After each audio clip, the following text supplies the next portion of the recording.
ये दबदबा, ये हुकूमत, ये नशाए दौलत सब किराएदार है, घर बदलते रहते हैं। लगता है दिल्ली के लिए आज वो 11 साल बाद दिन आ चुका है जब दिल्ली में सत्ता परिवर्तन होने जा रहा है और 26 साल बाद लगता है बीजेपी दिल्ली की सत्ता में वापसी करने जा रही है, यानी बीजेपी का वनवास खत्म होने जा रहा है। इस वक्त आप पीछे देख सकते हैं कि दिल्ली बीजेपी का जो हेडक्वार्टर है उसके सामने मैं खड़ा हूँ और यहाँ पर लगातार कार्यकर्ताओं का और नेताओं का आना जाना लगा हुआ है। विभिन्न प्रकार के गाना बजाए जा रहे हैं जो उनके थीम सॉन्ग से बीजेपी के वो सब, और पूरी तरह से उत्साह का माहौल है। क्या कहना चाहिए? मैं अबुल फैज खान उत्तर प्रदेश मऊ से आया हूँ। मैं 20 तारीख से दिल्ली में प्रचार प्रसार किया हूँ। मोदी जी के तीनों रैली में टोपी लगा के मैं ही था जो है ललकार रहा था। वो ऐतिहासिक भाजपा की जीत हुई, ये मोदी जी के वजह से हुई है दिल्ली में भाजपा की जीत। लोग कहते हैं कि बीजेपी पार्टी जैसे मुस्लिम है, आप सारे मुसलमान भाई हमारे वजह से वोट दिए हैं दिल्ली में और भाजपा की जीत हुई है। मैं सभी लोग को बधाई देता हूँ। मंत्री बनना रहेगा मुस्लिम में तो हम ही बनेंगे। मैं अबुल फैज खान हूँ जी, हमारे वजह से जीत हुई है। मुसलमान का वोट हमारे वजह से मिला है जी। मैं गोरखपुर क्षेत्र का पूर्व क्षेत्रीय मंत्री हूँ, इस समय क्षेत्रीय कार्य समिति सदस्य। मैं मोदी जी का जबरा फैन वही हूँ। 175 रैली से ऊपर मोदी जी के मैं जा चुका हूँ। मोदी जी लाइक भी करते रहते हैं हमारे को। मोदी जी अच्छा काम कर रहे हैं, मैं इसलिए पार्टी का उत्साह बढ़ाने के लिए मैं रैली में मैं जाते रहता हूँ। मोदी जी का जय जयकार लगाता हूँ जी। 307 और 7 से 50 साल हो रहे हैं अभी आप लोग, क्या कहना चाहेंगे? मोदी जी अच्छा काम कर रहे हैं, इसलिए जनता जो है मोदी जी के नाम पर वोट दी है दिल्ली में। हाँ, सबका साथ सबका विकास, कोई भेदभाव नहीं है। मुस्लिम भाई भी वोट दिए हैं दिल्ली में तो भाजपा बनाएंगे क्या मुस्लिम वो तो मोदी जी की देन है। मोदी जी क्या करेंगे, मंत्री बनाएंगे मुस्लिम में तो हम ही को बनाएंगे। अबुल फैज खान मही। क्यों आपको क्यों बनाएंगे? मैं मेहनत किया हूँ आकर के, जब से आया हूँ तब से जो है जीत हुई है जी। पहली बार इतना लगा। आप चुनाव लड़े नहीं तो आपको मंत्री कैसे बना देंगे? मंत्री बना देते हैं जी, अभी बनेंगे जी वही बनेंगे। वो तो मोदी जी डिसाइड करेंगे कि किसको बनाएंगे। चलिए, क्या नाम है आपका? मेरा नाम अबुल फैज खान है। अबुल फैज खान उत्तर प्रदेश में मऊ का रहने वाला हूँ। मऊ का रहने वाले हैं और ये इनका दावा है कि अगर मुस्लिम मंत्री कोई दिल्ली में बनते हैं अगर बीजेपी कोटे से तो यही बनेंगे, ऐसा ही कहना है ना आपका? जी जी, मैं मेहनत किया हूँ और मोदी जी अच्छा काम कर रहे तो ये हैं। बात आप सभी लोग को मैं बधाई देता हूँ। बात हमसे बात कर रहे हैं, डिमांड कर रहे हैं कि आप हमारे जी, आप बात कर रहे हैं, बता रहे हैं कि मंत्री बनेंगे, डिमांड करें कि मुझे बनाया जाता है। जी मैं मेहनत करता हूँ और तो मोदी जी के ऊपर है, मोदी जी क्या करेंगे। मगर एक भी मुस्लिम को टिकट नहीं दिया था तो फिर कैसे बना देंगे? वो तो पता लग जाएगा। ऐसा है कि भाजपा की ऐतिहासिक जीत हो गई। मैं मोदी जी को बधाई देता हूँ, मगर सभी कार्यकर्ता को।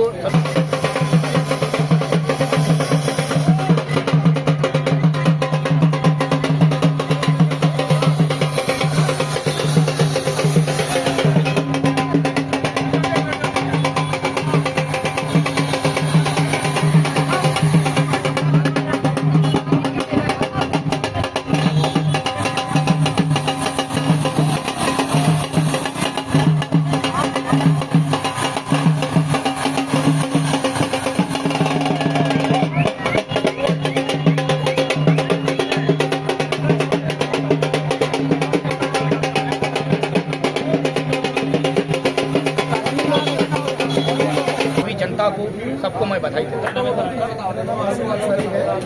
आसिफ अंसारी कहाँ से? मैं मेरठ से बिलोंग करता हूँ। दिल्ली मुस्तफाबाद में प्रभारी रहा। मुस्तफाबाद में?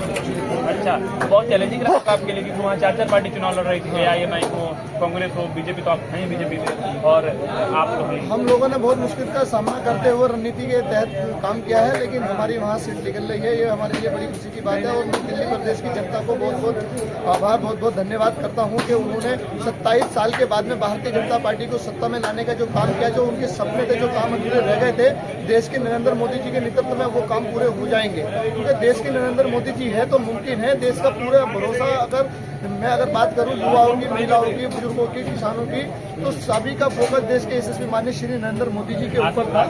एक बात मैं रोक के पूछना चाहता हूँ, क्योंकि अगर मैं रिलीजन पे आप मुस्लिम धर्म से बिलोंग करते हैं, बीजेपी की एक पैटर्न रही है और लोग मानते भी आमतौर पर कि ये एंटी मुस्लिम पार्टी है। खासतौर पर मैं पूरी बात कर लेता हूँ, दिल्ली में 70 विधानसभा के टिकट बंटवारा हुआ, बीजेपी 70 सीट पर लड़ी, कहीं भी बीजेपी ने मुस्लिम को टिकट नहीं नहीं दिया, आज की बात नहीं, 2020 में भी नहीं दिया था, 15 में भी नहीं दिया था।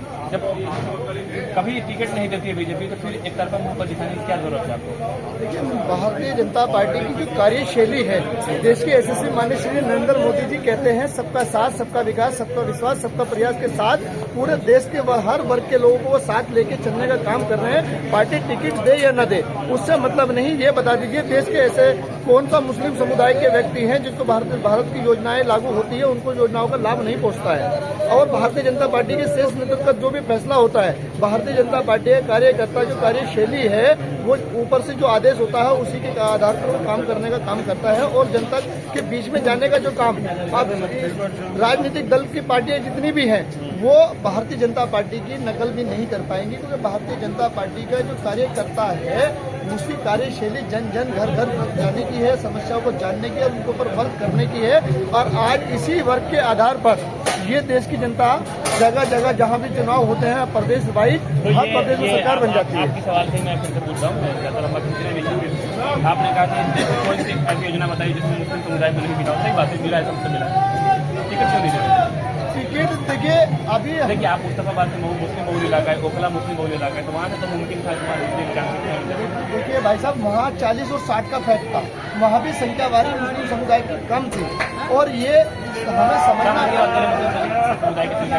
वहाँ 60% हिंदू समुदाय का, 40% मुस्लिम बात था। अच्छा, ओखला में अगर ज्यादा संख्या वाली थी तो हमारे किसी पार्टी के लीडर ने वहाँ टिकट नहीं मांगा, वो इसके लिए पार्टी ने विचार नहीं किया।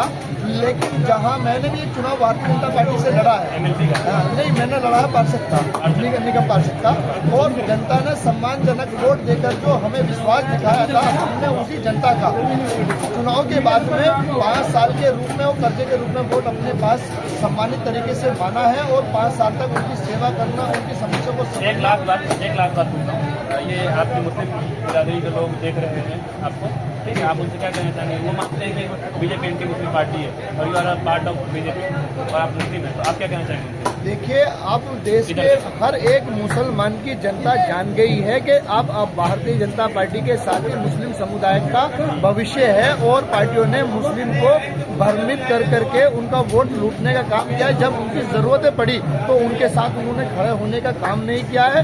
और अब से पहले जितनी भी पार्टियां रही हैं उन्होंने मुस्लिमों में हिंदू मुस्लिम का भ्रम फैला के भारतीय जनता पार्टी को बदनाम करने का काम किया है। उसके बावजूद भी भारतीय जनता पार्टी मुस्लिम समुदाय को साथ लेके चलने का काम करती है, सभी योजनाओं में उनकी हिस्सेदारी रखती है। और जितनी भी गवर्नमेंट की कल्याणकारी योजनाएं आती है उसमें 60 से अधिक % मुस्लिम समुदाय योजना का लाभार्थी बनता है। और अब से पहले आप इतिहास उठा करके देखिए, कांग्रेस ने 65 से 70 साल जो शासन करा है मुस्लिम समुदाय को उन्होंने आगे लाने का काम नहीं किया है, मुस्लिम क्षेत्रों के अंदर विकास करने का काम नहीं किया है। लेकिन आज मैं आपको अपने ऊपर एक एग्जाम्पल दे देता हूँ। मैं निगम पार्षद का चुनाव जब हारा हूँ, आज भी मेरे महापौर हरिकांत आलवालिया जी जिस तरह की भी मेरी क्षेत्र की समस्या को लेकर के मैं उनके पास जाता हूँ, मेरी समस्या का समाधान होता है, निस्तारण किया जाता है।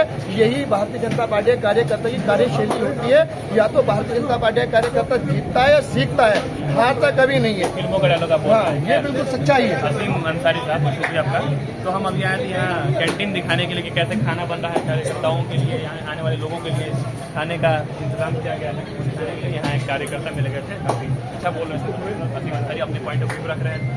तो बेसिकली जो अरेंजमेंट है वो पूरी तरह से कुछ है। यहाँ मैं कोई भी दिखाना चाहूँगा, ये रखी हुई है कटहल की सब्जी है शायद रखी हुई है। आप इधर भी है कुछ, इधर गोभी की सब्जी है। तो सारा खाना रखा हुआ है और उधर चपाती पूरी बन रही है। बनने के बाद खाना चाहें बाद आदि वो खा सकते हैं खाना। और उधर जश्न का माहौल है, उधर पूरी तरह से और जो कहते हैं वो बनाया गया है।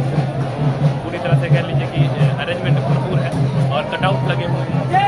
जो पार्टी का कार्यक्रम, पार्टी की जो ऑफिस होनी चाहिए भरपूर है। और ये खासतौर से मैं दिल्ली बीजेपी हेडक्वार्टर पे हूँ और बीजेपी का अपना एक हेडक्वार्टर अलग है जो अलबत्ता मार्ग पर है, ये पंत मार्ग पे है। और यहाँ पर रौनक आमतौर पर कम देखने को मिलती है। वजह आपको मैंने इंट्रो में ही बता दिया था कि 26 साल बाद दिल्ली 26 साल से बीजेपी दिल्ली की सत्ता में नहीं है, तो जाहिर सी बात है जब आप पावर में नहीं होते तो आपके कार्यकर्ताओं में उस तरह का जोश नहीं होता है, भले आप केंद्र में आपकी सरकार है, मगर आज जो है वो रोशनी, वो हरियाली वापस आ गई है।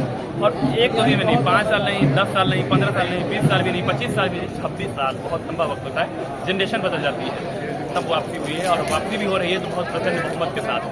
तो जाहिर सी बात है ऐसे में उत्साह लाजमी है और उत्साह होगी भी। यहाँ पीछे में एक चीज़ देखा जाए तो ये पुस्तकालय लाइब्रेरी है, मतलब बीजेपी पार्टी की जो यहाँ की हेडक्वार्टर वहाँ पुस्तकालय लाइब्रेरी, यहाँ आकर के आप पार्टी से संबंधित हो या देश दिन दुनिया से संबंधित किताब आप यहाँ पर पढ़ सकते हैं। दिल्ली विधानसभा चुनाव के जो परिणाम आ रहे हैं उसकी तस्वीर लगभग साफ हो चुकी है और साफ इस हिसाब से हुई है कि लगभग आम आदमी पार्टी भी दिल्ली की सत्ता से साफ हो चुकी है, और वो इसलिए क्योंकि अरविंद केजरीवाल अपनी सीट हार चुके हैं, मनीष सिसोदिया अपनी सीट हार चुके हैं, इनके अलावा सौरभ भारद्वाज अपनी सीट हार चुके हैं और आतिशी भी अपनी सीट हार चुकी है। तो ये आम आदमी पार्टी की टॉप लीडरशिप है और ये सभी अपनी सीट गंवा चुके हैं और फिलहाल बीजेपी लगभग 50 के आंकड़ा को छूती हुई नजर आ रही है 70 विधानसभा सीटों में से।